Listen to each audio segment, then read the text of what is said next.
sexualidad infantil. Trabajó en la Fundación de Prevención de Abuso Sexual AC, tejiendo redes con sede en la ciudad de Guadalajara.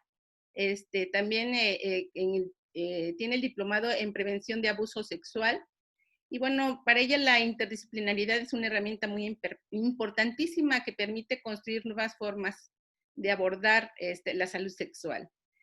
Actualmente, pues ella se dedica a la educación sexual de manera formal, trabaja con niños, niñas, jóvenes y adultos dirigiendo la sexualidad y educación sexual en lo que es el CEDUX. Ella ahorita nos dirá un poquito más. Ha diseñado programas de educación en la sexualidad, de prevención de abuso sexual. Tiene la propuesta de pedagogía menstrual, además talleres y conferencias a partir de una metodología constructivista y bueno, también hace consulta privada. Es fundadora de ACOSEX, ¿no? Y también pertenece al Consejo Consultivo del Sistema Integral de Protección a Niñas, Niños y Jóvenes estatal, CIPINA estatal, en donde, bueno, se observa, evalúa y proponen políticas públicas en temas de la infancia. Últimamente ha culminado el diplomado en detección y atención terapéutica de abuso sexual infantil. Quizá me haya yo pasado algunas cosas, pero lo relevante es que es una persona que nos va a poder apoyar en este trabajo. Ella es apasionada de este tema y muy presta a apoyar este trabajo. Entonces, la verdad es que vamos a aprovechar este momento de estar con ellas. Arely, bienvenida, te paso el micrófono. Gracias, Adriana, muchas gracias. Pues yo estoy muy contenta de estar hoy con todas y todos ustedes, como ya lo mencionó Adriana. Soy una psicóloga que descubrió el área de la sexualidad y me encanta estar trabajando esto con niñas, niños, familias y personas adultas también. Entonces, ¿qué es lo que vamos a hacer hoy? Algo que me parece súper importante es vamos a partir por las reglas, ¿te parece? Entonces, solo para asegurarnos que todas y todos estamos en un espacio seguro, y eso lo hacemos con cualquier sesión en videollamada. Quienes tengan apagada su cámara, solo te pido que la prendas, que veamos tu cara, así como un pase de lista rápido, que sepamos que quiénes estamos aquí, y que de alguna manera estamos en un espacio seguro, porque bueno, este enlace a sesión se compartió y entonces es importante como asegurarnos. Bien, todas y todos, por favor. Después lo puedes apagar si quieres, solo queremos asegurarnos quiénes están detrás de las pantallas. Bien, muchas gracias. Gracias, Daniel, Victoria, Amada. Ok, Amanda, entiendo. Soy Amada, pero mire, lo siento mucho, disculpen compañeros, no funciona mi cámara de mi. Ah, ok. Entonces, bueno, no sé, tú me dices, doctora, maestra Adriana. No, está bien, solo queremos saber que estamos en un espacio seguro, ¿sale? Así es. No ha pasado en mis sesiones, pero sí es importante, ¿no? Asegurarnos. Recuerden que cualquier plataforma, cualquiera, aunque tú pienses que estás solita en tu casa, solito en tu casa, cualquier plataforma es pública. Eso es súper importante. Aunque estés en WhatsApp, aunque estés pensando que estás en una conversación privada, cualquier plataforma virtual es pública. Entonces... Sí, a sus órdenes, maestra. Quedo a su disposición. Sí, Amanda, está bien. Solo que queríamos checar eso. Bien. Entonces, gracias por prender tu cámara. Entonces, partamos con las reglas. Esto es para seguridad de todas y todos. También es importante que el chat está abierto por si quieres hacer alguna pregunta, algún comentario, que yo en algún momento lo voy a revisar para asegurarme que todas las preguntas sean atendidas, ¿sale? También es importante que para la efectividad de la sesión solo yo voy a compartir pantalla en este momento. No incluí ningún ejercicio en el que tuviéramos que compartir pantalla las y los demás. Entonces, respetemos esa parte. Si alguien comparte pantalla y tal vez se me pasó por ahí y lo hice sin querer, se te llama, se te hace un llamado. Si lo vuelves a hacer, se te saca de la videollamada, ¿sale? Y bueno, también es importante que sepas que para que no se filtren los sonidos de todas y todos, mientras alguien tenga la palabra, apagamos el micrófono las y los demás. ¿Esto para qué es? Pues justo para que cuando yo o tú estemos hablando, el sonido se enfoque a nuestra voz y no estén entrando los demás sonidos de tu voz o ambientales de donde estás físicamente, ¿sale? Entonces, vamos a tener, les voy a hacer algunas preguntas en el que tal vez por la cantidad de personas que somos, no les daré el turno a todas y todos, pero sí a algunos voy a hacer algunas preguntas, como tengo tu nombre de perfil en tu imagen, lo voy a hacer directo a preguntarte tal vez a alguna de ustedes. Súper importante, porque a mí me interesa como saber algunas percepciones. Aunque ya la maestra Adriana me compartió sus preguntas, sus comentarios de todas y todos, entonces un poco la charla va a ir en ese sentido. Ahora, también es importante que sepas que el tema de la sexualidad es súper amplio, súper amplio. Comencé estudiando la maestría, luego entré a la especialidad en sexualidad de la infancia y luego me fui especializando en el tema de prevención y atención de violencia y no termino. Entonces, esta charla está programada para que estemos aquí aproximadamente 1 hora y media. No vamos a ver todo lo que es la sexualidad, sería imposible. Entonces, mi intención es que esta sea una charla introductoria para que tú vayas teniendo información a partir de las preguntas que me fueron mandando, ¿sale? Y yo totalmente abierta. En esta ocasión Adriana me proponía esto, en atender estos temas, y bueno, yo totalmente abierta a trabajar de manera colaborativa, ¿sale?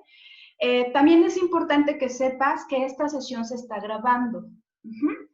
De hecho, fue una de las opciones que planteamos con Adriana para que esta sesión tuviera el mayor impacto posible, la mayor, pues que pudiéramos utilizar esta información para muchas más personas. Entonces, ¿qué es lo que vamos a hacer con la grabación? Pues se descarga en un archivo, se va a publicar en YouTube, yo se lo mando a Adriana, se lo manda a Carla, también, y pues ese video ustedes lo pueden compartir con quien ustedes consideren. Bien, dicho eso, si no quiere salir en la grabación, pues ahí va a estar un poco complicado, porque todas y todos de alguna manera vamos a salir en el video, ¿sale? ¿Algo que quieras comentar, Adriana? Sí, nada más que está con nosotros nuestra supervisora escolar para que te la presente de manera virtual también. Okay. Ella es la maestra Janet, por ahí Janet, alza la manita. O si quieres decir algo, maestra Janet.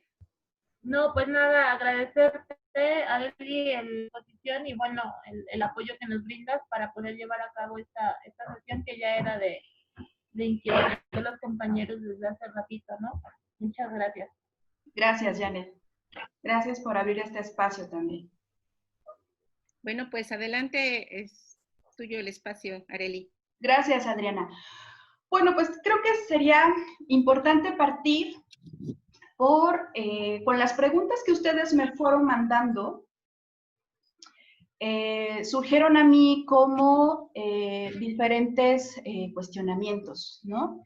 Porque algunas querían queríamos pues entrarle a saber qué va a pasar con cómo hablo del cuerpo, cómo hablo del autoexploración, cómo abordo el tema de la menstruación, cómo abordo el tema de las erecciones con niñas y niños dentro de una diversidad, dentro de la neurodiversidad, dentro de la diversidad en la corporalidad. Y creo que me parece importante hacer visible que para estos temas que nosotras y nosotros vamos a intentar acompañar a niñas y niños, y hablo tanto de especialistas como ustedes, como de mamá y papá, es importante mirar que con lo primero con lo que estamos interviniendo es pues, con nuestras propias herramientas, ¿no? Es decir, podríamos pensar que solo quien hace educación sexual formal está interviniendo con niñas y niños.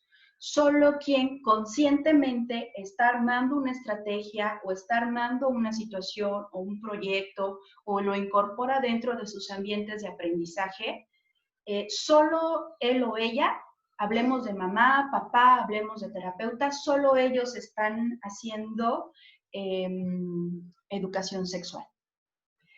Pero esto es, creo que justo ahí partimos del gran reto de acompañar a niñas y niños. Que mirar que todas y todos hacemos educación en la sexualidad. Todas y todos. Primero, porque la crianza en sí misma ya incluye la sexualidad y ya incluye una educación en la sexualidad. Tal vez no de manera consciente. Tal vez yo no elijo qué propiciar con mi hijo o mi hija, yo no elijo qué mensaje transmitir. Pero la crianza en sí misma ya parte de una sexualidad de esta mujer o este hombre que están criando, pero también de una sexualidad de este terapeuta que está interviniendo con niñas y niños, o de este maestro o maestra que está trabajando con niñas y niños. Dicho de otra manera, aunque tú no tengas información, aunque no tengamos conscientemente, pues, o de manera estructurada, una estrategia para trabajar la educación en la sexualidad, ya lo estamos haciendo. Eso me parece importante hacerlo visible. Y si ya lo estamos haciendo de una manera informal, digamos, y en los espacios educativos podríamos hablar de ese currículum oculto, bueno, pues en el currículum oculto están los temas de sexualidad. ¿Desde dónde lo estamos haciendo? Pues de nuestras herramientas básicas. Desde cómo estás construyendo tu sexualidad. Desde cómo la vives. Y entonces, me gustaría, colocándonos en el contexto de que ustedes trabajan con una diversidad de niñas y niños, ¿no?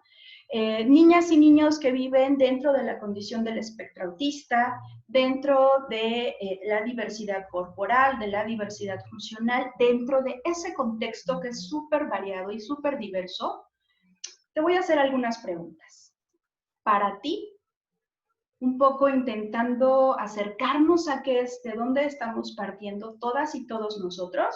Súper importante, no es evaluación, no es examen de cuánto sabes de sexualidad. Mi intención es como revisar, y más que revisar, hacer visible de dónde estamos partiendo, todas y todas, ¿sale? Entonces, cuando yo te pregunte, no es examen. Y me parece importante entonces preguntarte, cuando nosotros intentamos trabajar estos temas con nuestras niñas y niños, de entrada, ¿qué es esto de la sexualidad? ¿Qué es esto de la sexualidad para ti? ¿Qué es esto de la sexualidad para madres y padres? Para estas personas que están intentando criar. Es decir, cuando se acercan contigo, ¿qué te piden? ¿Qué te piden conocer de la sexualidad, por ejemplo? Carla Lara, ¿puedes prender tu micrófono y compartirnos qué es para ti o qué es para las familias esto de la sexualidad?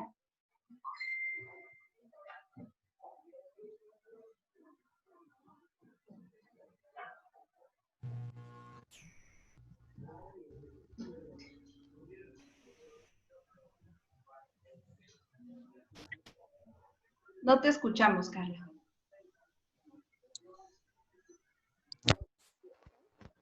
No.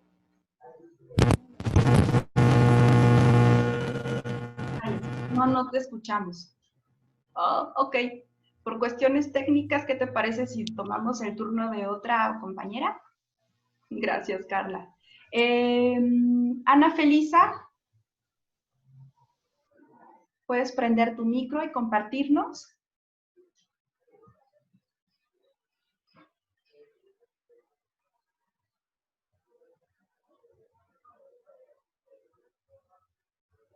Hola, buen día. Hola, buen día. Pues son las características que nos definen, físicas y nuestro modo de actuar. Ajá. ¿Qué otra cosa sería? Pues eso, ¿no? Ok, gracias, Ana Felisa. Gracias, súper importante. A partir de lo que nosotros pensamos que es sexualidad y a partir de lo que nosotros y las familias también consideran que es esto de la sexualidad, vamos a intentar intervenir a partir de eso, de ese concepto base, ¿no? Para el trabajo. Por lo cual me parece importante, te voy a compartir ahora pantalla, por lo cual me parece importante que vayamos revisando entonces.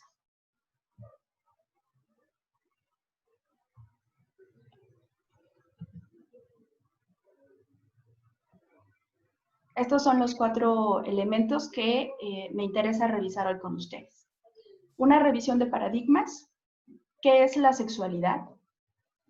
Desde el modelo holónico de la sexualidad, que en nuestro país es el modelo que se ocupa para el área educativa y que parece, además, que me parece que es bastante efectiva para justo las intervenciones que realizamos en aula o en familias. Es bastante estructurado y entonces me permite entender qué es esto de la sexualidad. El día de hoy lo vamos a revisar desde esta parte inclusiva, desde esta parte de una diversidad corporal, de una diversidad funcional.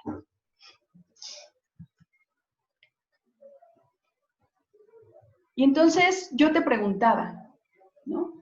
Te preguntaba, ¿qué es esto de la sexualidad? Y como ustedes bien lo han notado, y como revisé en las preguntas y comentarios que ustedes me enviaron, la mayoría nos enfocamos en esta etapa reproductiva. Es decir, la mayoría se preocupa en que mi hija ya se puede embarazar.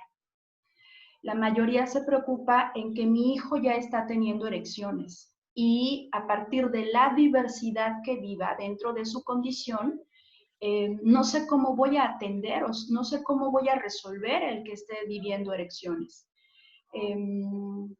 Y algo que me parece importante hacer visible es que la sexualidad no solo parte de la etapa reproductiva. Eso es algo que nosotras, que tú y yo, tenemos que empezar a cuestionar y empezar a reaprender. Porque no solamente los papás, sino también tú y yo como personas adultas, en nuestras generaciones, en nuestras etapas de vida, nos enseñaron que la sexualidad solo es eso. Y generalmente la sexualidad lo relacionamos con solucionar o evitar problemas. Y con problemas me refiero a un embarazo y solucionar o evitar que vivan placer. Particularmente en nuestro país, el placer se mira también como una complicación o como un problema. Y entonces me parece importante hacer visible que la sexualidad no solo tiene que ver con la etapa reproductiva, y ahorita en un momento lo vamos a ir revisando. Y que la sexualidad parte de una corporalidad. Y ahí me parece súper importante, porque a veces sin darnos cuenta, como parte de estos procesos de aprendizaje culturales y sociales, hemos aprendido desde muy pequeñitas y muy pequeñitos que la normalidad está dentro de ciertos cajones y marca ciertos estereotipos o ciertos modelos. Y el primer modelo que vamos construyendo es el de una corporalidad.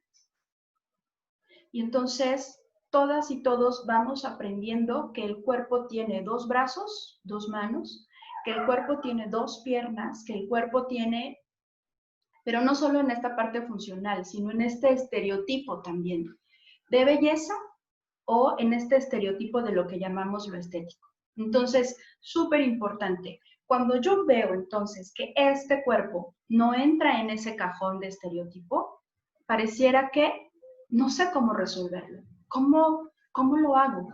¿Cómo lo atiendo? Hemos aprendido a pensar que las cosas solo deben de ser de una manera. Y el vivirlo desde muy pequeñitas y muy pequeñitos nos enseña a pensar de una forma rígida, le llamamos. E incorporamos un pensamiento rígido. Un pensamiento rígido, vemos lo malo, lo bueno. Un pensamiento rígido, vemos lo blanco, lo negro. Un pensamiento rígido, vemos lo normal, lo que no es normal, o la normalidad. Un pensamiento rígido, vemos un cuerpo solo puede ser de esta forma y no puede ser de ninguna otra forma.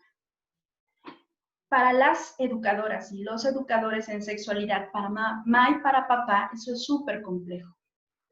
Porque la realidad es que la normalidad es la diversidad. Y en sexualidad se mira la diversidad en el sentido de un cuerpo tiene diferentes características en tono de piel, diferentes características en formas de ojos, diferentes características en lo que tú nombres. La normalidad es que existe una diversidad. Diversidad en movilidad, diversidad en forma de pensamiento. Entonces, me parece importante empezarnos a cuestionar desde dónde estamos intentando partir de la educación en la sexualidad. La sexualidad tiene que ver entonces con no solamente la etapa reproductiva, tiene que ver con toda la vida. Desde el primer día que estoy en la vida, fuera de la pancita de mamá, hasta mi último día de respiro. La sexualidad es una constante que se va construyendo a partir de mi corporalidad a lo largo de toda mi vida. Desde muy pequeñita, muy pequeñito, sí, desde que soy una bebé, soy un bebé, ahí está mi potencial y ahí me estoy construyendo también en la sexualidad. Oye, y si tengo 50, 60, 70 años, ¿también estoy viviendo mi sexualidad? Efectivamente, vas viviendo, pero no solo vas viviendo, también tu sexualidad es dinámica, también tu sexualidad se va construyendo, reconstruyendo, deconstruyendo. Lo cual nos lleva a mirar que si la sexualidad no solo es la pubertad, no solo es el potencial reproductivo, entonces, ¿qué hay más allá en las otras etapas de vida? Me parece importante que el modelo que ocupamos para la revisión de la sexualidad es el modelo holónico. Su creador, Eusebio Rubio. Eusebio Rubio es un mexicano y él plantea este modelo a partir de la teoría de sistemas, donde la sexualidad la organiza, solo para su entendimiento, principalmente partimos de 4 áreas. Estas áreas son el componente biológico, el psicológico, el cultural y el social. Y entonces, el primer elemento que aparece es este componente y este potencial biológico, que es súper importante, que el componente biológico no lo elegimos, ni mamá ni papá, no lo elige ni el niño o la niña. Entonces, cuando hablamos del componente biológico, hablamos de todos los procesos que atraviesan nuestra corporalidad, que no elegimos y que van emergiendo a lo largo de nuestra vida. ¿A qué me refiero? Con cómo procesa mi cerebro información, la neuroquímica, por ejemplo. Hablo de procesos de aprendizaje, no los elegimos, nuestro cuerpo viene con esta carga. Temperamento, no lo elijo, desde bebitos están 10 bebés en el cunero y un bebé llora suavecito y otro bebé llora más fuerte y otro bebé apenas acaba de nacer y parece que ya su llanto es demandante. Ese temperamento es un componente biológico que ni los papás ni el niño o la niña lo eligen. Pero a lo largo de la vida hay otros componentes biológicos que no elegimos. Por ejemplo, control de esfínter. Para el control de esfínter hay un nivel de madurez de los músculos del esfínter, que son unos músculos circulares. Y entonces hay niños que biológicamente tienen ese nivel de madurez al año y medio. Hay otros niños que a los 2, 2 y medio. Otro componente biológico, podríamos hablar de la pubertad. No elijo cuándo va a llegar mi menstruación. Es algo que le pasa a todas, a la mayoría de las mujeres. Y que está ahí ese potencial. Mujeres de cualquier parte del mundo, llega la pubertad y como parte de la pubertad llega la menstruación. Otro componente biológico para mujeres, ciclo hormonal. Indistintamente de la condición cognitiva, física que vivamos, nuestro ciclo hormonal forma parte de nuestro cuerpo y de ese componente biológico. ¿Cuál es el otro componente biológico? Potencial para reproducción biológica. Es decir, tener hijas e hijos biológicos, o sea, estar embarazada.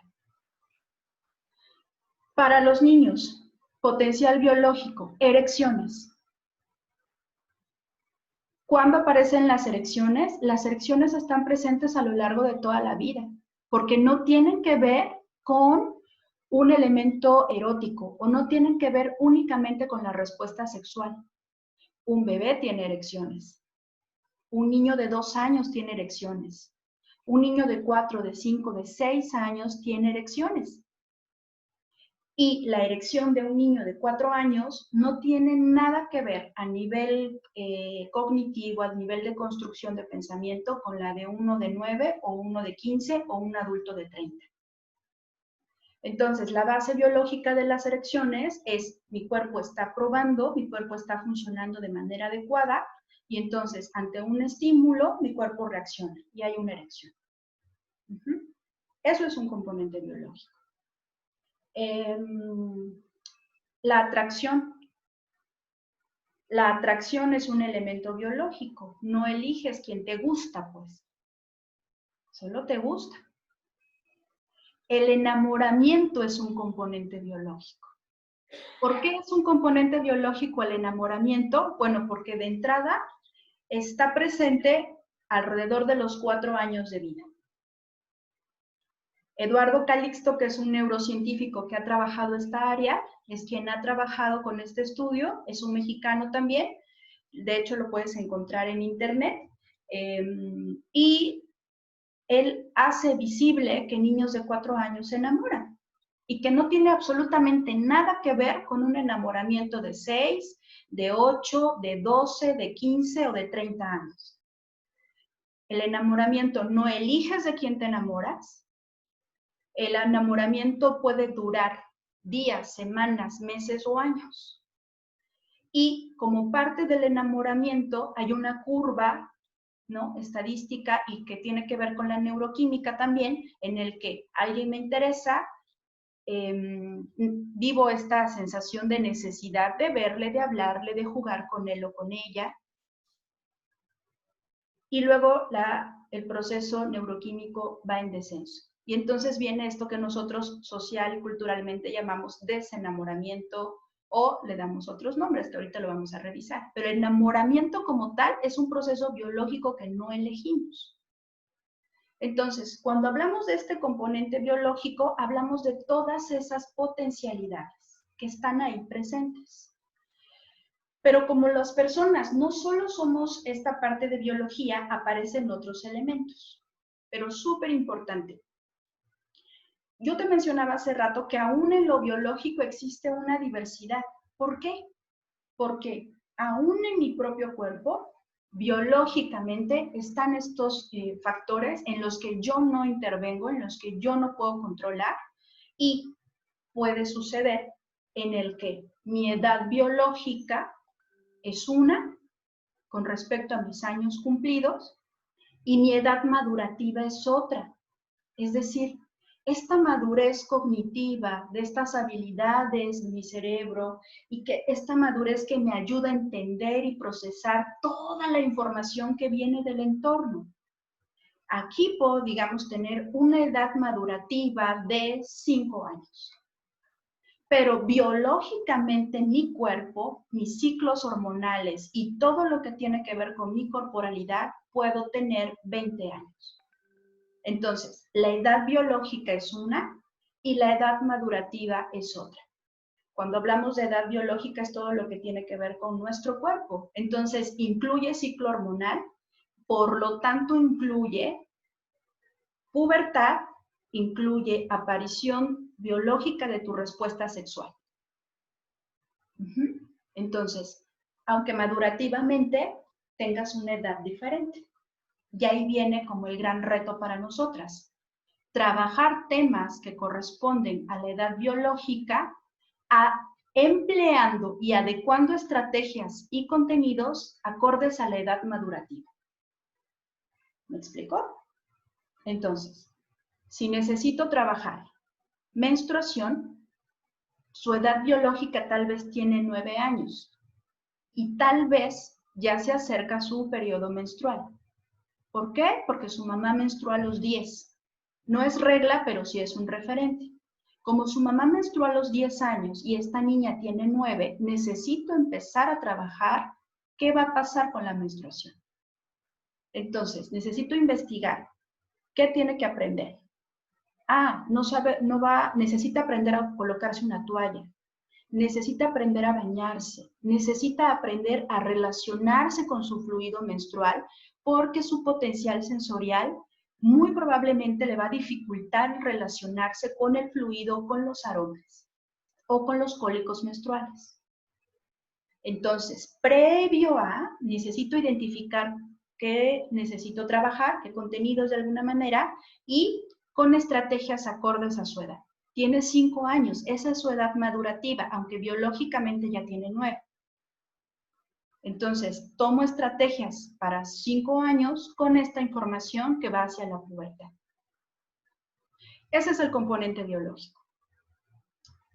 Aparece la parte social, que ahí me parece súper importante. Con lo social nos referimos a todas las personas que están en el entorno de esta niña y este niño, y que a partir de lo que pensamos, a partir de lo que hacemos, transmitimos un mensaje o favorecemos las condiciones para esta educación en la sexualidad formal y saludable. O no, o la limitamos. Con cosas, por ejemplo, como que mamá le va a tocar entrar a trabajar con el tema de, pues mi hijo tiene una erección, y no sabe qué hacer con su erección, entonces vamos a necesitar entrar a trabajar con qué va a hacer para resolver una erección. ¿Y por qué digo resolver? Porque cuando un chico tiene una erección, a veces puede pasar, pero a veces no, a veces es muy doloroso y necesitan autoestimulación para eyacular. Si no se quedan con una sensación muy dolorosa. Y porque finalmente la autoestimulación también es parte de un desarrollo, es parte de la vida. Pero si, por ejemplo, justo mamá piensa que solo se autoestimulan los adultos que tienen pensamientos fantasiosos de mujeres adultas en su mente, por lo tanto, tal vez para mí es algo inadecuado, por decirlo de alguna manera, o sucio, asqueroso, Entonces, probablemente si yo necesito entrar a trabajar con mi hijo este tipo de temas, o yo maestra acompañar a la mamá o a algún familiar, o cómo lo trabajamos en sesión, es súper importante que lo que yo hago también transmite mensajes y también educa en la sexualidad. Y los niños y niñas, a partir de su diversidad de potenciales, van tomando esos mensajes de su entorno. Y entonces tal vez tú intentas acercarte con una serie de pictogramas, por ejemplo, para niños que viven la condición dentro del espectro autista, Tal vez necesitas acercarte con una secuencia de pictogramas para enseñarle cómo autoestimularse. Pero de entrada tú llegas, pensemos acompañante terapéutico, pensemos mamá, papá, tú llegas con cara de, ¿no? Con esta cara de te voy a enseñar de que te toques eso. ¿Y cómo se llama? Pues tu cosa, ¿no? O tu cola.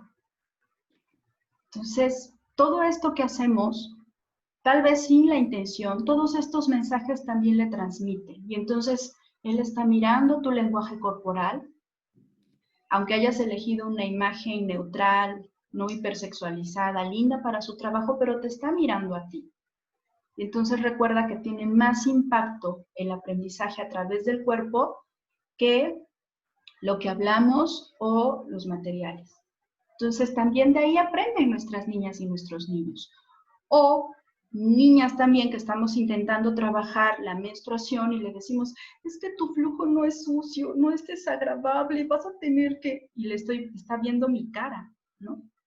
¿Cómo va a aprender que su flujo menstrual no es desagradable si mi lenguaje corporal es incongruente? Y justo lo que le estoy diciendo es que es súper desagradable y que cómo se va a tocar. Entonces, también a partir de las relaciones vamos favoreciendo ese aprendizaje. ¿Qué sería favorable? Para ti, para mamá, para papá. Trabajar con nuestros propios significados para poder entrar al tema de educación en la sexualidad. Entonces, te sugiero a ti, maestra, maestro, que tal vez después de esto te interese a lo mejor hacer alguna sesión, algún taller con las mamás, con los papás. Incluye un ejercicio para revisar estos significados personales. Si lo vas a trabajar en la parte individual, no entres a intentar tú o mamá o papá hacer algún tipo de ejercicio si no han trabajado en lo personal. Porque si no lo hemos trabajado, lo que emerge con la estrategia, lo que emerge con el ejercicio es lo que yo conozco, lo que yo sé, y en muchas ocasiones no es lo más saludable, lo cual complica la estrategia, sabotea la estrategia. Y aparece el siguiente elemento, que es la parte cultural. ¿A qué nos referimos con lo cultural? Pues a todo lo que está en nuestro entorno, que los seres humanos hemos hecho y que al mismo tiempo incluyen significados, incluyen conceptos, que al mismo tiempo los consumimos nosotras y nosotros. ¿A qué me refiero, por ejemplo? A chicos, niños, que desde muy pequeñitos, en la condición que estén viviendo, únicamente tienen juegos para lo que nosotros pensamos que hacen los niños, ¿no? Y únicamente entonces tienen carritos, únicamente tienen entonces pistolas, muñecos de superhéroes. Y cuando llegamos a la parte escolar, y cuando tú intentas trabajar habilidades para la vida diaria, y le dices al chico de 7 años que tiene que aprender a tender su cama, ¿cómo la va a aprender a tender? Si nunca ha jugado con nada que tenga que ver con que él, por ser niño, independientemente de la condición que viva, participa de las tareas de su casa. ¿Cómo le enseñas que es parte de las habilidades básicas con las que va a contar? Servirse de comer, lavar su plato, lavar su ropa, tender su cama, barrer su habitación. ¿Cómo entras a ese trabajo si la familia misma, a partir de esta cultura, hemos aprendido que eso no lo hacen los niños? ¿Cómo le enseño a una niña que cuando entre a un espacio laboral también necesita aprender a poner límites? Y que cuando salga de casa y cuando salga de su espacio terapéutico, también tendrá que aprender a identificar riesgos, como que un compañero del trabajo la toque de manera inapropiada o simplemente la toque. ¿Cómo le entro a ese trabajo con la niña si desde muy pequeñita le he enseñado que ella no puede levantar la voz, que ella no puede poner límites, que ella... Es decir, cuando desde muy pequeñita no le he enseñado el autocuidado. no le he enseñado los límites relacionados con el autocuidado. Y esto es un elemento cultural que no solamente atañe a ti y a mí como parte de esta sociedad, también a nuestras niñas y niños que viven dentro de esta diversidad. Y nosotras también, pues, que formamos parte de esta diversidad. Y todo esto converge en elementos psicológicos. Que en el elemento psicológico estamos hablando de cómo estas niñas y cómo estos niños, con toda la información y con todas estas experiencias, van entendiendo o van anclando esas experiencias como aprendizaje para poder construir su sexualidad. Y que lo están haciendo con la edad madurativa que tengan, con la diversidad funcional corporal que vivan, están construyendo su sexualidad. Y entonces, por ejemplo, tendríamos que partir que para niños que estamos pensando en entrarle al tema de la pubertad y al tema de las erecciones o de la autoestimulación, tendríamos que partir haciéndolo de manera preventiva, por ejemplo, hacer visible que las erecciones existen, hacer visible que si se dan, son en un espacio privado, aunque tú no controlas cuando tienes erecciones, sí puedes darte cuenta e irte a un espacio privado. No porque sea malo, pero sí por seguridad y porque está pasando algo en tu cuerpo que corresponde a lo privado. Entonces, no esperes que tu chico llegue a cuando ya está la respuesta sexual, que eso es después de que inicia la pubertad. El cerebro tiene este baño hormonal y entonces, después de que se dan las primeras eyaculaciones, viene entonces este proceso de la respuesta sexual.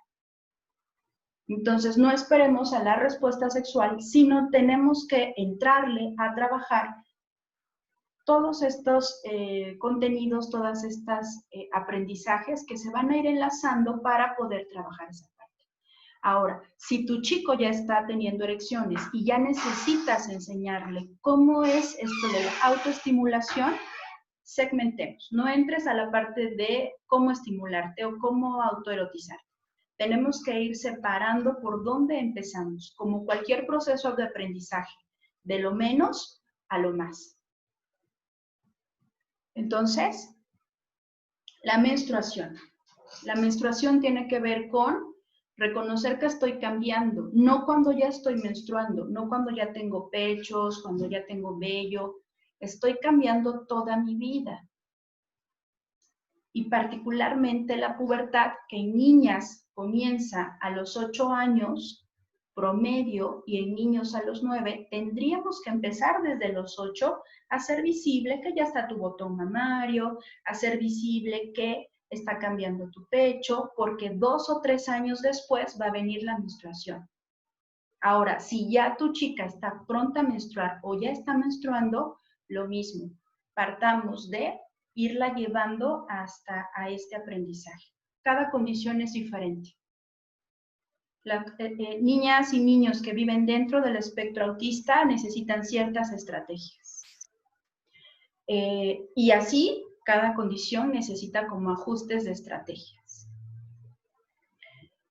Estos están presentes, estos elementos, a lo largo de toda la vida.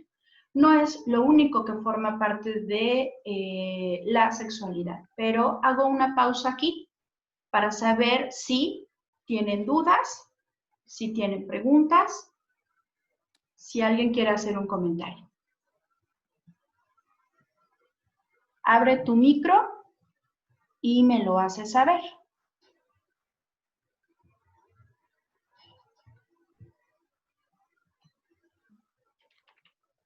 ¿No? Sí, ¿Sí? ¿me escucho? Sí. Elena, ¿verdad? Sí. Dinos, Elena. Sí, me voy a regresar un poco, porque mi edad madurativa, así no es. En la parte de el componente psicológico y cultural, me hice un poco bolas, porque, bueno, lo que entiendo es que van un poco fusionados, ¿no? Pero, ¿cuál es la diferencia como más clara entre estos dos. La diferencia es que todas y todos formamos parte de esta cultura. En México tenemos posibilidades, todas y todos, de escuchar reggaetón. Todas y todos tenemos oportunidad de escuchar canciones donde, por ejemplo, hablan de parejas, de novios, que si se besan, que si se abrazan, que si son infieles, que si se pelean, ¿no? En los diferentes estilos de música. Cumbia, salsa, chunchaca, rap. Pon atención a las letras y tiene contenidos del tema de pareja, por ejemplo. Y eso está ahí. Y tu chico tal vez, o tus chicos y chicas, están en contacto con esa música. Y como la música entra por los sentidos, algunos de los chicos, tal vez, súper más sensibles al contacto con la música. Y entonces solo lo escuchó una vez en el camión de regreso de su terapia y ya viene cantándola, ya viene repitiendo. ¿Y si yo te doy un beso? ¿Y si te obligo? ¿Y si te jalo? ¿Y si te pego? ¿Y si te arrimo? Eso es cultura. Cultura es que todo lo que está en mi entorno me da mensajes y contenidos que me ayuda a entender a mi niña o niño o joven qué es esto de la pareja aquí en México, por ejemplo. Y entonces, ¿qué es lo que yo he observado? Bueno, pues chicos, por ejemplo, en espacios donde hay 2, 3, 4, 5, 10 jóvenes o niñas y niños que viven con la condición de síndrome de Down y se besan, se tocan, se van al oscurito o a lo oculto, ¿no? Y dices, ¿qué están haciendo? ¿Somos novias o somos novios? ¿No? Es decir, a partir de todo lo que hay en el entorno, empiezan ellos o ellas a ir entendiendo qué es esto de tener pareja, por ejemplo, o de tener novia. Entonces, uno es lo que hay en mi entorno que me da conceptos, que me da significados, y lo otro es cómo lo voy entendiendo. Ahora, ¿cómo puedo intervenir? Es muy complejo luchar con la cultura. Súper complejo. Entonces tú le puedes decir a la mamá, señora, por favor, yo sugeriría que no escuche música de novios o novias, porque está llegando fulanita y fulanito a la escuela y se quiere besar a todo mundo. Es más, obliga a dar besos a sus compañeritas o a sus compañeritos. Yo sugiero que no escuche esas canciones. Y tal vez la mamá te va a decir, pero ¿qué tiene de malo? Pero si son súper buenas y se siente bien padre estar bailándolas. ¿Cómo podemos intervenir? Uno, no podemos controlar la cultura de su entorno, pero sí darles más elementos de dónde poder elegir. Primero a mamá. Y entonces, si mi chiquito tiene una edad madurativa de 5 años, busco canciones para 5 años. Por ejemplo, Pim Pau. Por ejemplo, Vuelta Canela. Por ejemplo, Canticuenticos. Por ejemplo, todos esos canales de música, no me acuerdo en este momento de otros, que son canciones para niños. Y que si tú revisas sus canciones, no tienen ninguna que hablen de novios. Mucho menos de besos, mucho menos de si te arrimo, si te jalo, si te... Entonces, en esta cultura puedo darle a mamá otras opciones. Esos canales son gratuitos, son abiertos. Dices, oye, también esta música es buenísima, porque también ocupan la salsa, también ocupan la chunchaca, también ocupan diferentes ritmos que pueden bailar ustedes. Pero esta canción es para tu cría, porque aunque tu cría se vea corporalmente de 12, tu cría tiene 5, recuerda. Entonces hay que darle música para una chica o un chico de 5. Entonces, ayudamos primero a que mamá o a papá o a la persona que está haciendo crianza tenga elementos de, si no entender, por lo menos tener otras opciones. Y luego lo trabajamos con tu niño o tu niña. Pensemos, corporal biológicamente tiene 12, pero madurativamente tiene 5. Entonces piensa en su edad madurativa. ¿Qué hacen los niños de 5 con el tema del enamoramiento, con el tema de los novios? ¿Se vale que una niña de 5 tenga novio, novia? Buena pregunta, ¿verdad? Tendríamos que pensarlo los adultos. Tendríamos que pensar si mi niña de cognitivamente, madurativamente de 5 puede tener novia o novio. Ay, pero es un juego. ¿Qué? ¿Cuál es la diferencia entre un juego y la realidad? Aun cuando fuera un juego, recuerda que los niñas y niños aprenden las reglas y la lógica de la vida a partir del juego.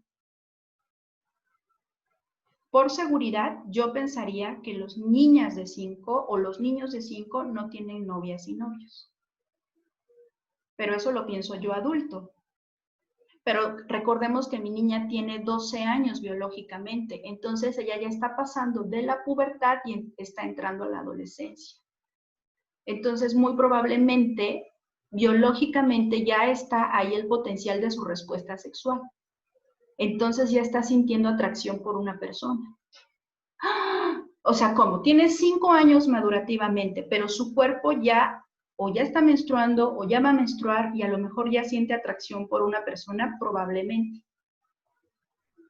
¿Qué puedo hacer? Con este nivel madurativo necesito considerar estas necesidades. Definitivamente una niña de 5 no puede tener novia o novio, pero además en unos 2 años esta chica o en un año, el riesgo no solo va a ser tener novia o novio, sino va a ser que puede quedar embarazada. Entonces, a lo que voy es que la pregunta era el proceso psicológico. El proceso psicológico es lo que los niños van entendiendo, van aprendiendo. Que aunque tú no le entres a la educación en la sexualidad, de todas maneras ellos lo van entendiendo y aprendiendo. Aunque tú no quieras hablar de novios y novias, ellos lo están aprendiendo. Aunque tú no quieras hablar del cuerpo, la autoexploración, la autoestimulación, ellos lo están viviendo. Lo psicológico es un elemento, es algún proceso personal que ocurre dentro del cuerpo. Lo cultural es externo y tiene que ver con todos los mensajes que están a mi alrededor. ¿Respondí tu pregunta, Elena? Bien, gracias. ¿Alguien más tiene alguna otra pregunta? Prende tu micro y házmelo saber. Hola, yo tengo una pregunta. Soy Daniel. ¿Me escuchan? Sí. Ok. Bueno, hablaba del trabajo preventivo. Yo voy a enfocar mi pregunta hacia alumnos sin discapacidad. El trabajo preventivo para temas privados y relacionado con lo de la respuesta sexual. En el caso de los chicos con las erecciones, mencionó, maestra, que se tiene que hacer este trabajo preventivo porque ellos van a llegar a experimentar este cambio físico. Pero, ¿cuál sería la edad adecuada o en qué momento? Porque yo tenía entendido por allí algunos otros colegas suyos que mencionaban que para abordar ese tipo de temas es cuando al niño le surja la duda o comencemos a observar que tienen esa curiosidad. ¿Me explico? Entonces, ahorita usted mencionaba algo así como de los 8 o 9 años que comienza la pubertad o previo. Entonces, mi duda es, ¿en qué momento se hace a esa edad? ¿O es cuando empecemos a notar la curiosidad en los chicos? ¿O cómo se puede abordar? Ya. Gracias por preguntarlo. Fíjate que en Seduxi particularmente, a mí me parece importante como que las personas que estamos participando en la educación en la sexualidad vayamos poco a poco desarrollando habilidades y tener súper presente que no hay una receta que aplica a todas las escuelas, a todas las familias o a todas las condiciones de niñas y niños. No hay una receta que aplique a todos. También me parece importante hacer visible que el piso para la educación en la sexualidad es mi relación con las niñas y niños, como cualquier otro proceso de aprendizaje. ¿Quieres aprender a leer y a escribir? Fundamental tu vínculo con el niño. ¿Quieres aprender esto de las operaciones básicas y la matemática y la lógica? Fundamental tu relación con la niña o el niño. Lo mismo para la educación en la sexualidad. Partimos de la relación y del vínculo que tú tengas con ese niño o con esa niña. Porque pensemos que partiendo de lo que me estás compartiendo, si yo no estoy con mi cría, nunca me voy a dar cuenta que necesita hablar de algo. Si yo no platico con mi cría, si no convivo en el día a día y estoy atenta o atento a sus necesidades, pues voy a llegar a los 20 y voy a pensar que mi cría nunca necesitó hablar de estos temas. Yo trabajo con niñas y niños desde los 2 años. Y cuando abrimos el espacio en los talleres, desde los chiquititos, desde preescolar, preguntan cosas de por qué se me pone duro. En preescolar, esas dudas tan libres que tienen que ver con su cuerpo. Y cuando llegamos a los talleres de pubertad, que justo ahora hoy vamos a empezar el de pubertad y menstruación con niñas de 8 a 12, y en 2 semanas comenzamos con el grupo de niños de pubertad y masculinidad. En el caso de los niños aparecen preguntas como ¿y qué onda con las erecciones? ¿Y qué onda con si me gusta una niña? ¿Y qué pasa si no me gusta nadie? ¿Soy anormal si tengo 12 y nadie me gusta? Entonces, a lo que voy es que fundamental la relación que tengas con las niñas y los niños. Ahora, con respecto al área de educación en la sexualidad, tendríamos que, si realmente miramos que forma parte de toda la vida, estos temas están presentes a lo largo de toda la vida. Pensemos como mamá y papá. Cuando mi bebé está de 1 año y tiene una erección y al mismo tiempo está orinando, ahí está. Ahí está su cuerpo, ahí está esta experiencia súper natural. Pensemos que mi bebé ya no tiene 1 año, tiene 2. Y cuando hacen control de esfínter, como están en esta práctica de controlar justamente, pero también se les quita el pañal, están libres, pues tienen erecciones. Y ahí está otra oportunidad. Algunos dicen, mamá, mira. Otros no dicen nada y se están tocando todo el tiempo. Ahí está la oportunidad de sabiamente, de forma neutra, decir, sí, mi amor, es tu cuerpo. Es tu cuerpo que está reaccionando y eso se llama una erección y es normal que suceda en tu cuerpo. Y eso sería como, digamos, de ir haciendo el eslabón. Si lo hice a los 2 años, a los 3, 4, cuando siga sucediendo, voy como incorporando algo más complejo. Y es tu cuerpo que reacciona cuando tú te sientes contento, cuando tú te sientes feliz.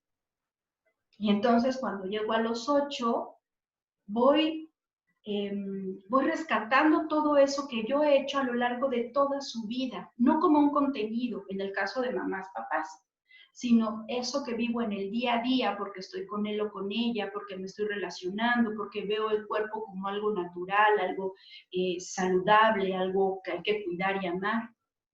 En el caso de docentes, hace 2 años, si no me equivoco, 3, en los libros de texto gratuitos de preescolar a primaria, el primer tema era el cuerpo. Todos los niveles. De una o de otra manera se abordaba el cuerpo. Dibuja tu cuerpo, pinta tu cuerpo, las partes del cuerpo, y fue un boom. Porque cuando emergió en las aulas de trabajo de todos los niveles el tema del cuerpo, pues emergió la realidad de nuestro contexto, que es una cultura que hemos hipersexualizado a la infancia. Y entonces emergió que las niñas y los niños hablaban de, sí, mira, y el cuerpo, pero el cuerpo, mira sus chiches, mira su cosa, mira su cola, pero no porque en sí mismo el contenido fuera inadecuado, sino porque hizo visible que nuestra cultura colocamos contenidos, información, música para niños que no son acordes a su edad. ¿Respondí tu pregunta, Daniel? Sí, muchas gracias. Bien. ¿Alguna otra pregunta, comentario? Si no, nos vamos entonces a continuar. Yo tendría una. Sí, Araceli, dime. Quisiera platicar el ejemplo porque, bueno, sí está la duda. Yo tengo ya adultos. Uno de ellos es Emanuel, que ya todos tienen 30. Uh-huh. Pero diríamos que a lo mejor su edad mental pudiera ser como de 5 años. Pero sí, pues obviamente tiene erecciones, amanece húmedo todos los días, de acuerdo a lo que comenta la mamá. Solo vive con la mamá. Y la mamá, cuando se le desaparece, lo que hace es buscarlo, porque sabe que puede estar masturbándose. Y en cuanto lo ve, le dice, a ver, Emanuel, vente para acá, ponte a barrer, ponte a hacer esto, y lo distrae. O sea, no se lo marca a lo mejor verbalmente, porque cuando tiene discapacidad auditiva, sí hay restos auditivos por ahí, pero es como, para mí, es como si se lo estuviera marcando. A ver, deja de hacer eso, que eso es malo.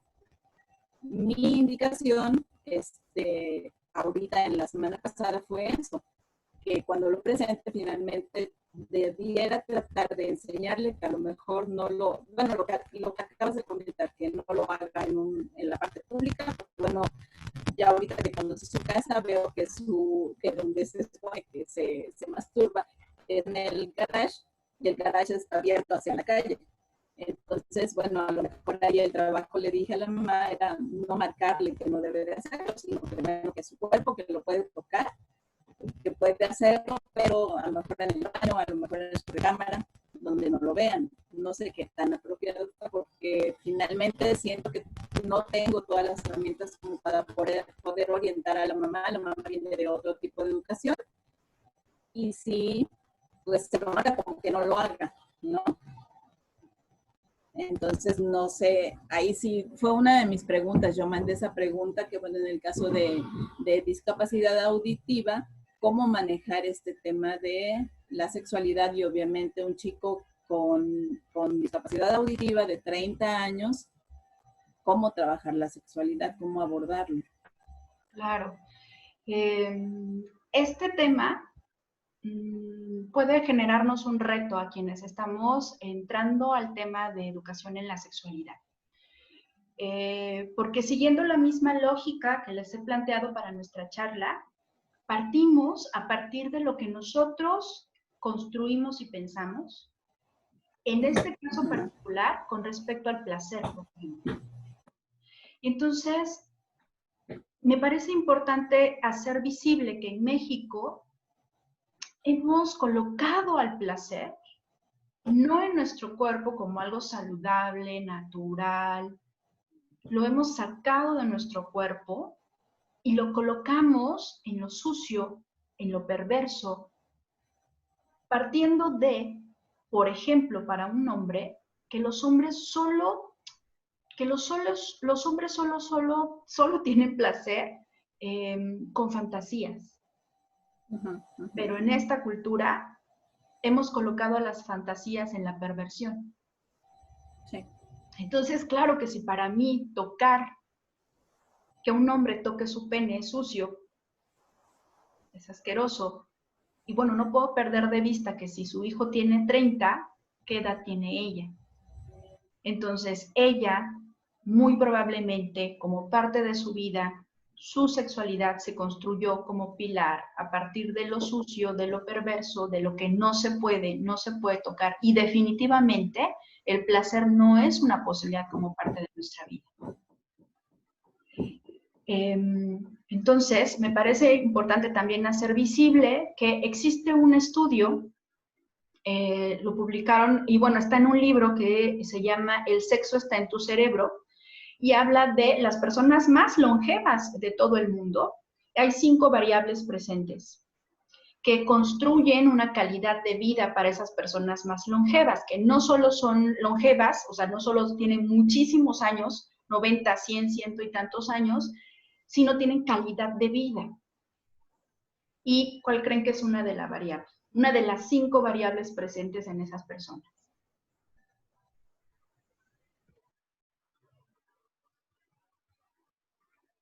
una sexualidad activa. Viven autoerotismo. No relaciones sexuales necesariamente, ¿eh? Pueden ser relaciones sexuales en pareja, pero también puede ser autoerotismo. Es decir, se tocan, se miran, se autoestimulan y muy probablemente viven orgasmos. Entonces, en México hemos aprendido a colocar el placer como algo prohibido, inadecuado, perverso, asqueroso. Entonces, este potencial está en el cuerpo de todas y todos. Es complejo, sí, porque cada una de ustedes y cada uno de ustedes tiene ciertas construcciones con respecto al placer y al autoerotismo. Partiendo de un estudio que tiene AMSAC, la Asociación Mexicana de Salud Sexual y Sexología, podría decir que la mayoría de nosotros pensamos que es algo prohibido, que no se debe hacer. Y además, si miramos que las personas que están, les brindamos el servicio, las miramos como niñas o niños, o los miramos como una persona que está en otro lugar diferente al mío, como menos, pues, ¿no? Sin reconocer su condición de persona, entonces, por ende, doy por hecho que ellos no pueden o no deberían. Pero también sé que es muy complejo entrarle a este trabajo, porque entonces, en lo ideal, entre comillas, en lo saludable, estaríamos pensando que niños que entran en la pubertad tendrían que aprender, independientemente de su condición, podrían aprender qué sucede con su cuerpo. Lo cual implica que la familia también tendría que reconocer qué necesita mi hijo, mi hija, para que pueda vivir este potencial en su vida. Y cuando digo qué necesita, estoy hablando de también condiciones de seguridad. Porque un poco la fantasía a veces de la familia es que si se aprende a autoerotizar o a masturbar, se va a andar masturbando por todos lados. En la sala, en la cocina, en la escuela, en el camión. De todas maneras lo va a hacer si no participas, porque se esconde de ti. Y entonces sí, se autoestimula debajo del sillón, en el parque, porque no quiere que se dé cuenta, no quiere que te des cuenta que lo está haciendo. En cambio, si entramos en la intervención, ¿cómo hacemos la intervención? Partir de cosas básicas con su cuerpo. Partir de sensaciones agradables. Y sensaciones agradables no solo es un orgasmo o no solo es una eyaculación. Hay otras cosas que también son agradables. Vamos a... ¿qué necesitamos aprender? Bueno, condiciones básicas de higiene. Me lavo las manos en un lugar privado, para lo cual nuestros chicos deberían tener un lugar privado, pero si no tienen un lugar privado, tenemos que trabajar con la familia para gestionar ese lugar privado. Puede ser el baño, por ejemplo. Y luego, dependiendo del nivel de funcionalidad, tendríamos que, paso a paso, cómo se hace. Hay algunos chicos que lo viven de manera natural y lo descubren. Bueno, hay algunos que no, que por su misma condición, mostrarles. Lo cual implica que a veces las familias dicen, no, pero ¿cómo le vamos a enseñar eso? No, ¿qué tal si va a querer más? No, ¿qué tal si va a querer violar a una mujer, por ejemplo? ¿No? O sea, como todas nuestras ideas de lo sucio, de lo perverso, de lo inadecuado. Pero además de enseñar autoestimulación, necesitamos enseñar condiciones básicas de seguridad. Solo es con tu cuerpo, solo cuando estás solo, solo cuando estás en tu lugar privado, solo cuando la puerta está cerrada. Y te lavas las manos terminando. Y terminamos.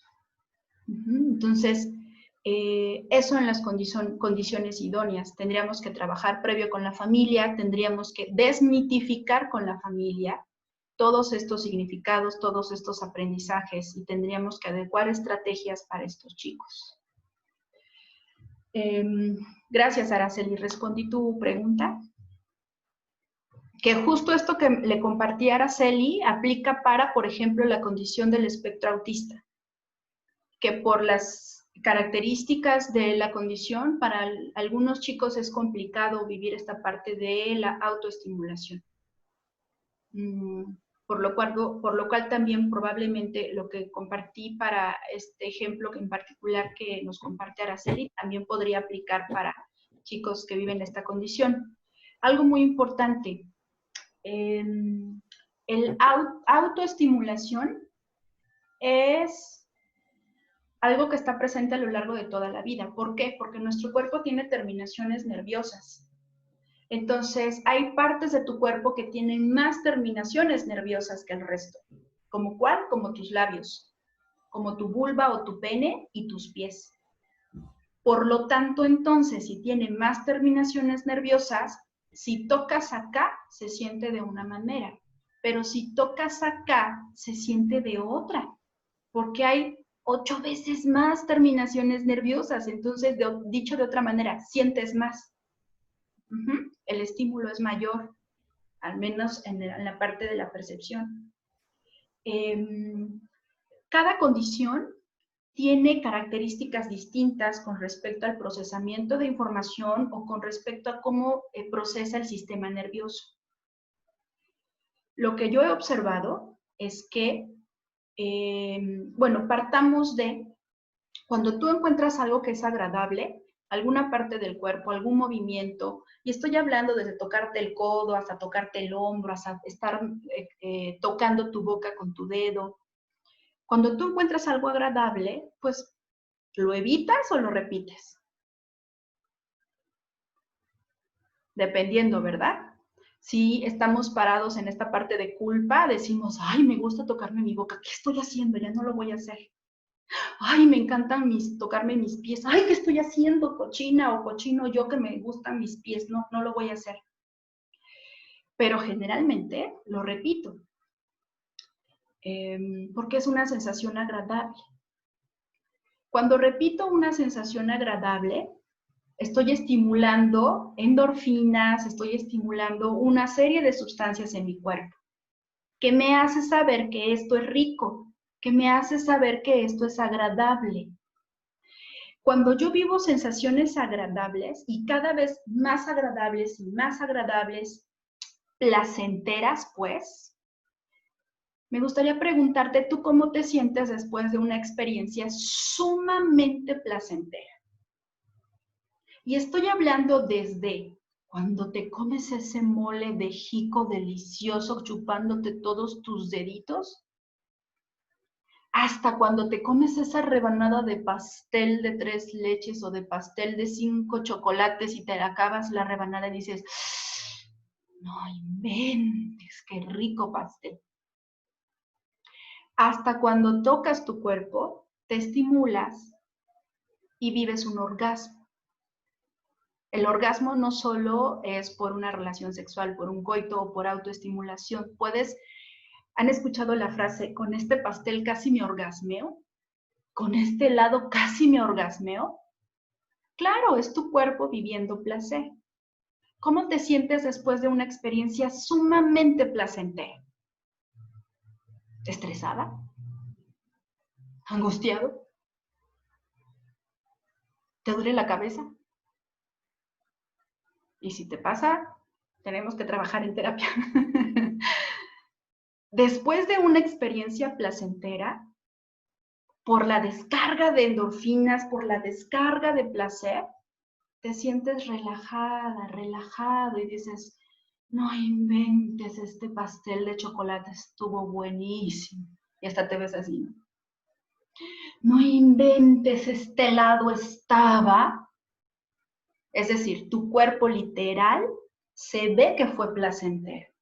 Lo mismo con un orgasmo, lo mismo con una experiencia con tu cuerpo. Y estoy hablando desde un rico masajito hasta un orgasmo por autoestimulación. Entonces, hay ciertas condiciones que en sí mismas estresan a nuestros niños, a nuestros consultantes. El espectro autista, por ejemplo.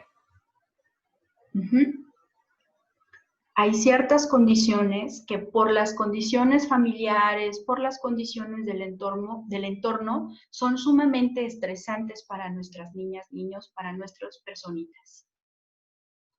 ¿Qué sucede cuando tú estás en estrés constante, cuando tú estás en esta angustia, en esta ansiedad y descubres algo placentero? Que no solo porque es placentero, sino porque después de vivir esto placentero,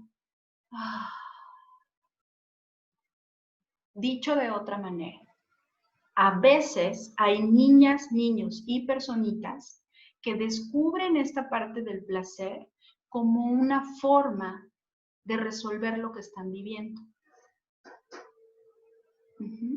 Entonces, súper complejo. ¿Por qué? Porque a la par de trabajar, ¿qué hago con esta parte de autoestimulación? Necesito trabajar que su entorno sea lo menos estresante posible. Porque puedo trabajar todas las estrategias posibles para que este chico o chica no se autoestimule.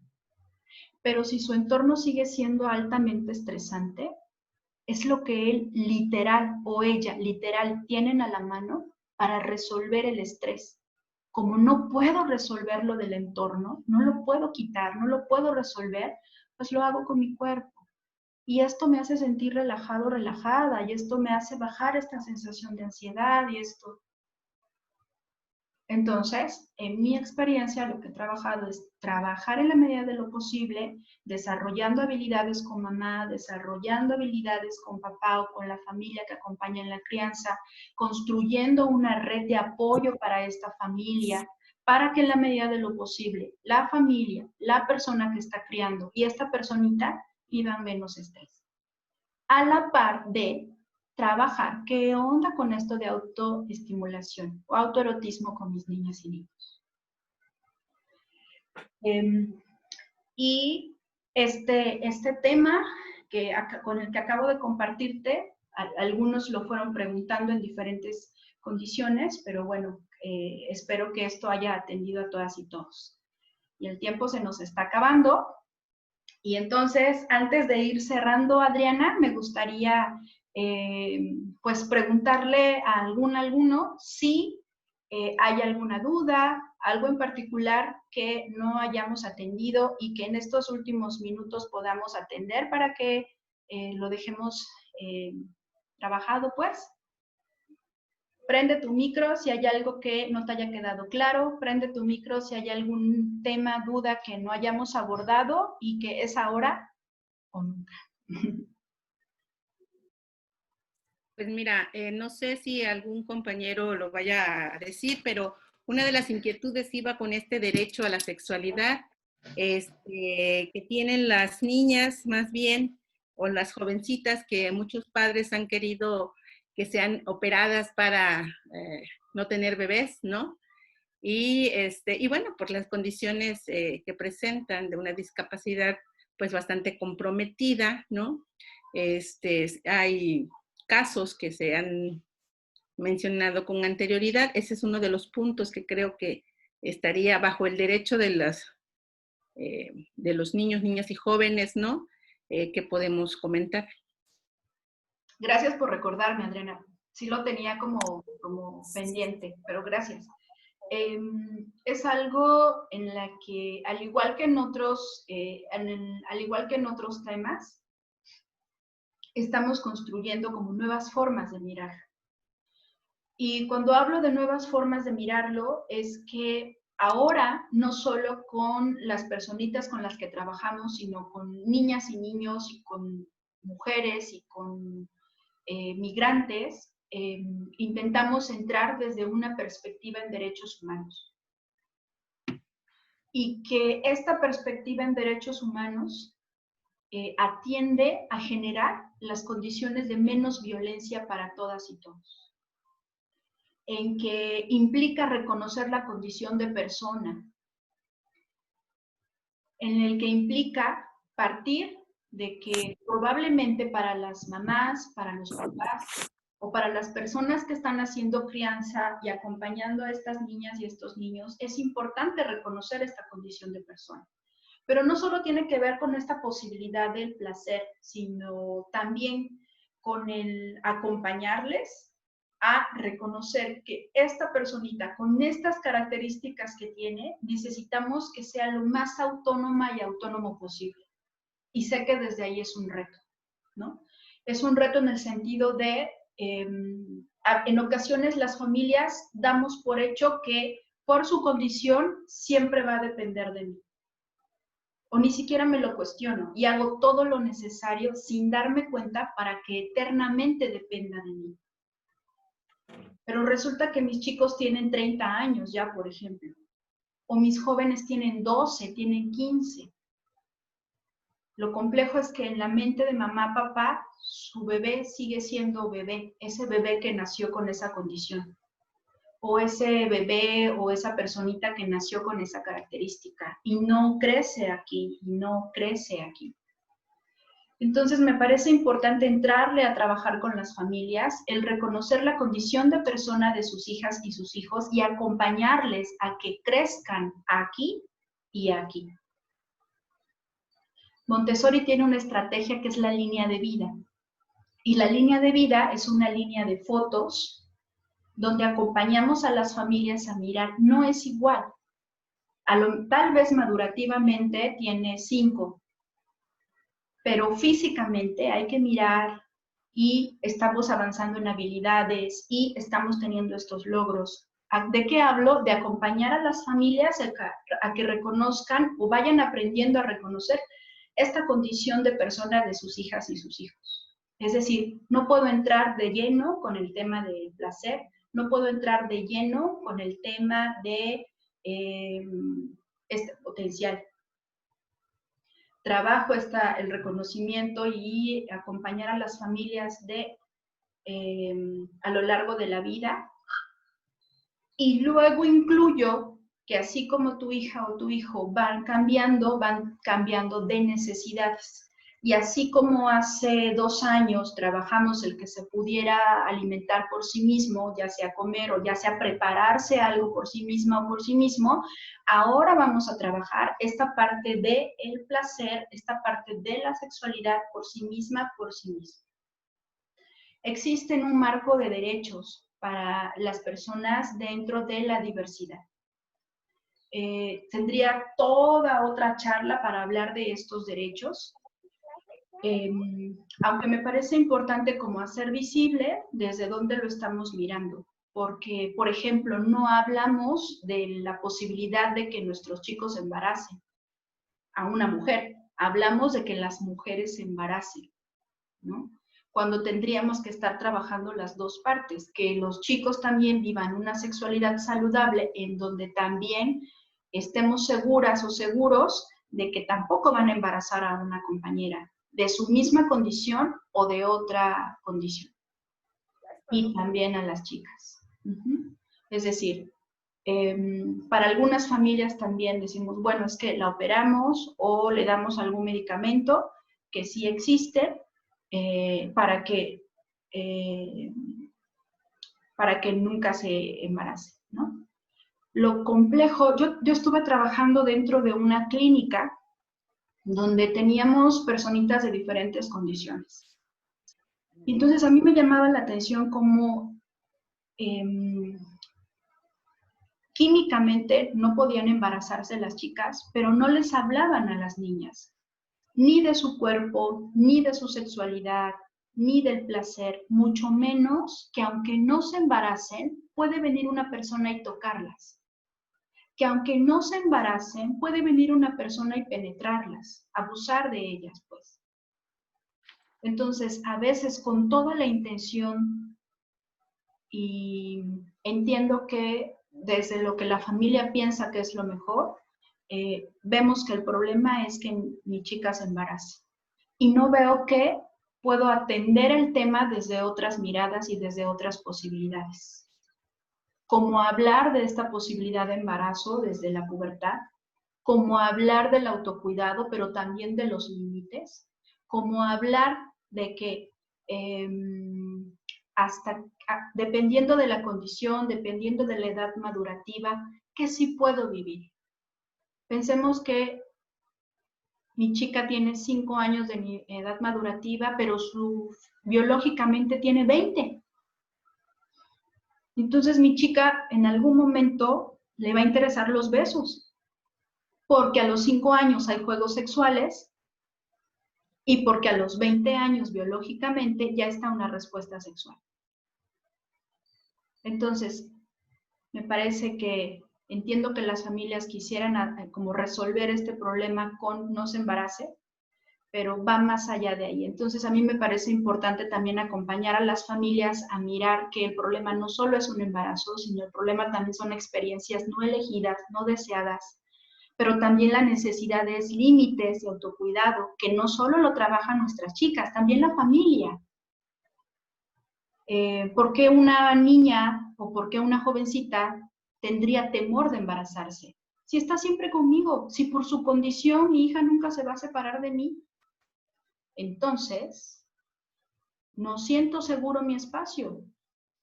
Entonces también los hombres de mi familia tendrían que entender que aunque mi chica tiene 25 biológicamente y tiene pechos y tiene pompas y tiene un cuerpo de mujer adulta, mi hija tiene 5. Entonces, hombres de la familia, no se toca, no se besa. Adolescentes de la familia, mi hija tiene 5 madurativamente. No pueden besar a su prima, no pueden tocar a su prima. Entonces, me parece que como sociedad, como comunidad y como personas que estamos acompañando a las familias, me parece importante también hacer visible. Como en muchos otros temas, no les tocan a nuestras niñas y a nuestros niños cuidarse ellos mismos o ellas mismas. Nos toca construir una comunidad que reconozca esta diversidad y que a partir de esta diversidad reconozcamos que necesitamos generar ambientes lo más saludables, los más armoniosos, para que todas nuestras niñas y niños, todas nuestras personas con la diversidad de condiciones estén seguras y seguros y en espacios saludables para desarrollarse. ¿Respondí la pregunta, Adriana? Pues a mí sí me queda muy claro esta situación. No sé si mis compañeras que tenían pues esta inquietud, ¿no?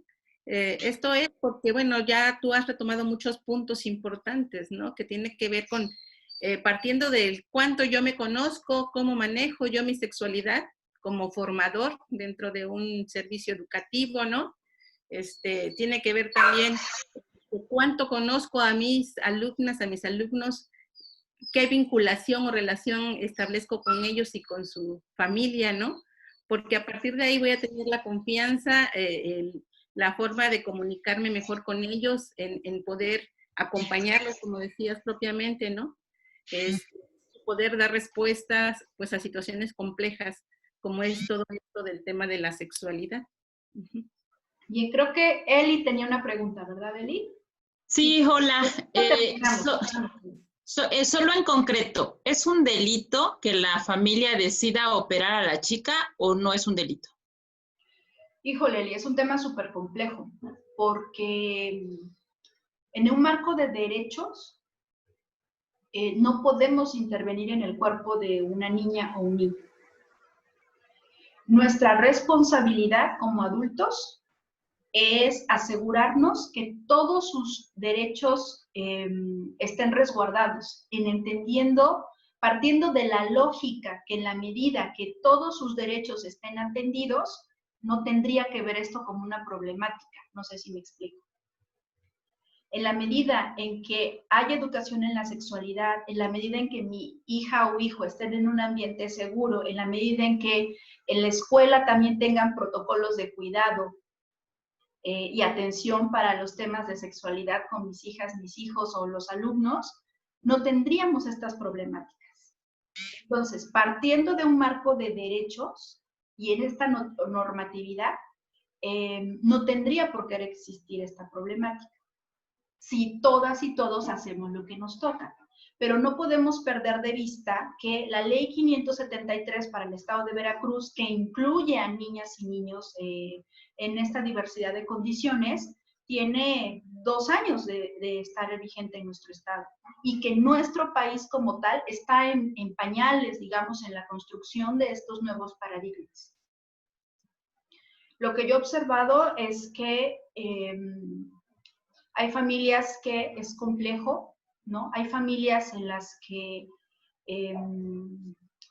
pues, sus hijas han sido, por ejemplo, agredidas sexualmente, o viven un embarazo y no saben ni cómo ni cuándo sucedió. Entiendo también la necesidad de las familias y entiendo también que en lo ideal, ¿no? En papel, hablamos de contextos súper armoniosos en donde, te decía, no tendríamos que vivir esta problemática. Pero en la vida real, en la cotidianidad, sé que hay familias que viven en condiciones de hacinamiento.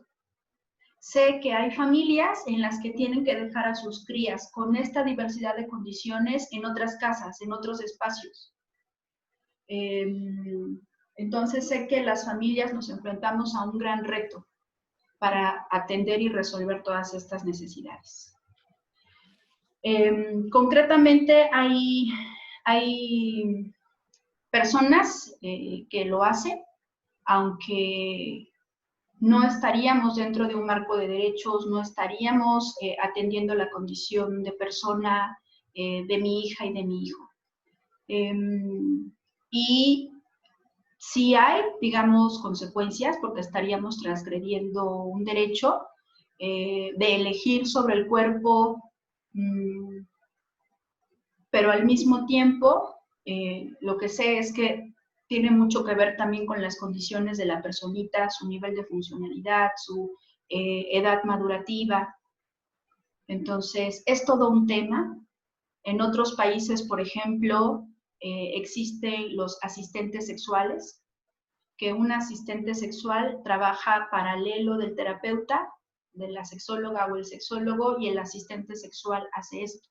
Literal, acompañar sexualmente al niño o a la niña, bueno, no, a los niños no, a los adultos, a los jóvenes, a descubrir esta sexualidad.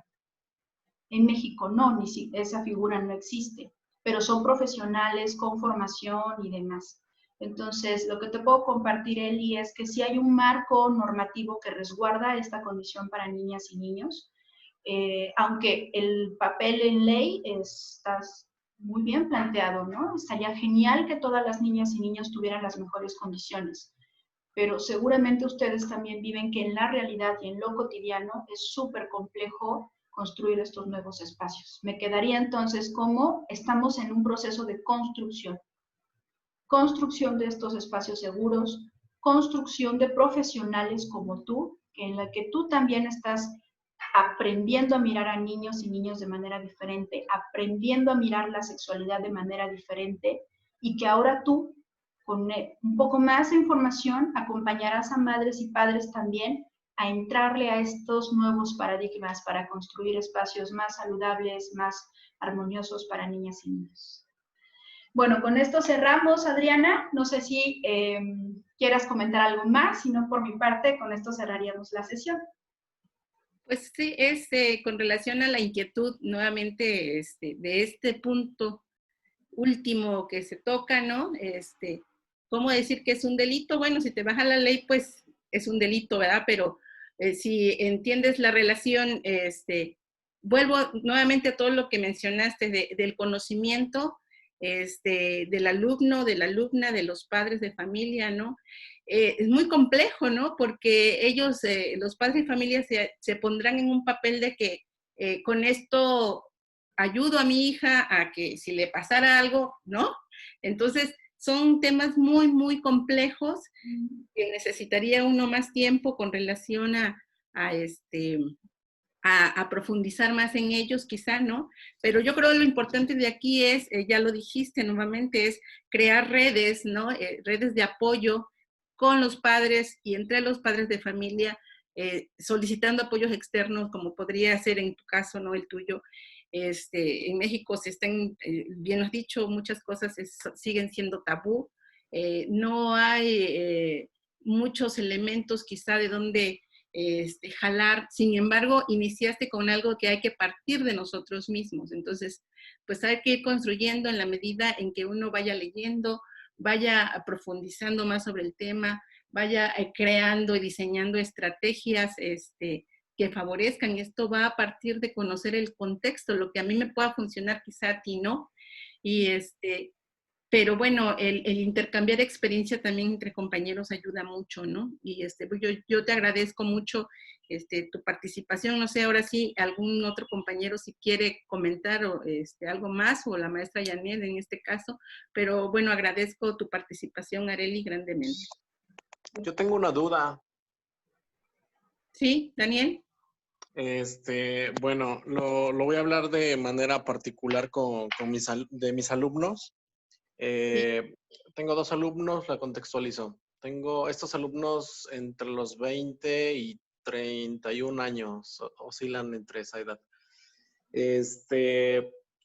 2 de ellos, bueno, a mí me gusta mucho trabajar esa cuestión emocional, motivacional con los chavos. Me gusta recibirlos y despedirlos con un abrazo, pero particularmente un alumno, al momento de que se le dan los abrazos, busca dar un beso, pero busca darlo en la boca. Entonces, bueno, ese es uno. El otro chico es muy dado a acercarse y de repente da un beso en el brazo, en el hombro, pero hasta ahí, y sonríe. Vamos, yo no lo veo con tanta maldad. Con este último alumno que les comento, en ocasiones cuando estamos en trabajo en mesa, yo me acerco para verificar lo que esté haciendo algún compañero y de la nada, pues él voltea, se gira y pues me da un beso, no sé, en el brazo, vamos a suponerlo. Pero cuando estoy sentado a su altura, también trata de dar un beso, y si yo no me quito, o sea, me lo da en la boca. A lo que voy es, ¿cómo puedo manejar, además del medir siempre el espacio, respetar el espacio personal y señalarle con un no y con un no? ¿Qué otra opción tengo para poder abordar esta situación? Y la segunda pregunta, ¿se da la homosexualidad en la discapacidad? Sería toda una charla lo que nos acabas de preguntar, Daniel. Voy a ser lo más concreta posible. Partiría por, sí, la homosexualidad es parte de un componente biológico. Es decir, cada vez tenemos más evidencia científica que nos hacen saber que, recuerda, de quién me enamoro, no lo elijo yo. Entonces, si no lo elijo yo, Arely, puedo enamorarme de Pedro o puedo enamorarme de María. Porque es un componente biológico que no lo elijo. Ahí está en mi cuerpo y emerge. Entonces, sí se da la homosexualidad en todas las condiciones, síndrome de Down, dentro del espectro autista, en todas las condiciones puede existir, porque forma parte de este componente biológico. Pero cuando tú me describes estos ejemplos, me surge uno, que recuerda que no solo somos el componente biológico, también viene esta parte relacional. Entonces, ¿cómo esos chicos han aprendido a relacionarse con lo masculino? Y mi hipótesis es, puedo tener desde un papá o unos tíos o unos abuelos súper amorosos que llegan y dicen, bueno, a lo mejor mi chico tiene 30 años y su cuerpo es de 30 años, pero yo es mi bebé, ¿no? Es el bebé de la familia. Y llegamos y lo besamos, y llegamos y lo abrazamos, y llegamos y lo apapachamos. Y hay familias, en cualquiera de las condiciones, que se besan en la boca. Inclusive mamá, papá, hijos, hermanos hombres, y se besan en la boca. Entonces, mi hipótesis es que probablemente una de las posibilidades es que el aprendido que de lo masculino a lo masculino, ahí se puede dar este contacto. Cada familia elige. La familia te puede decir, pero ¿eso qué tiene de malo si nosotros los hombres nos besamos en la boca? No tiene nada de malo Pero aunque cada familia elige cómo se vincula y cómo se relaciona, recordemos que las personas no solo estamos en familia, estamos en espacios sociales. Entonces, lo que yo vivo con mi papá puede ser desde el amor y el respeto. Pero este chico no solo va a estar con su papá o con su tío o con su abuelo, va a estar en espacios como el que está contigo. Entonces, aunque sea algo válido en familia, la familia tiene que aprender o en este espacio educativo enseñarle cómo las reglas de interacción y convivencia de lo masculino a lo masculino. Porque tú puedes ser un maestro que entiende y pones límites y le dices que no, pero si este chico a lo mejor va a una fiesta e intenta besar a otro chavo, lo pueden golpear, lo pueden etiquetar como gay.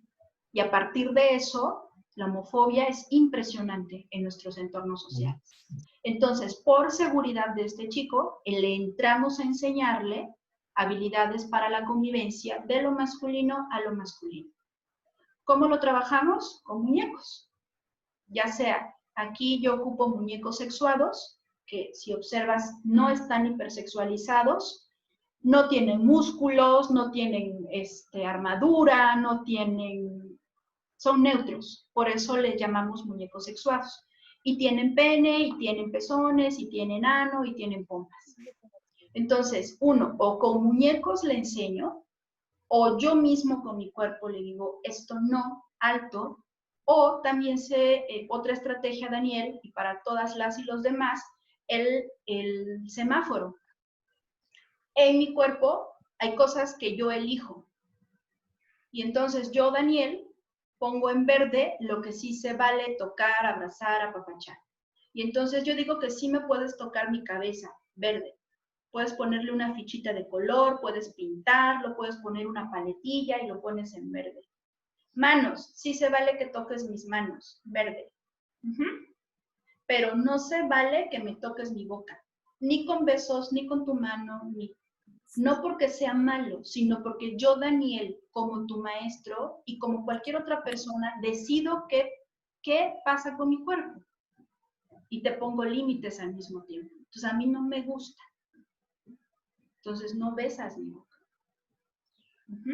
Entonces, a partir de ese semáforo lo vamos trabajando. En lo personal, yo hago mi semáforo y luego lo compartimos en grupo.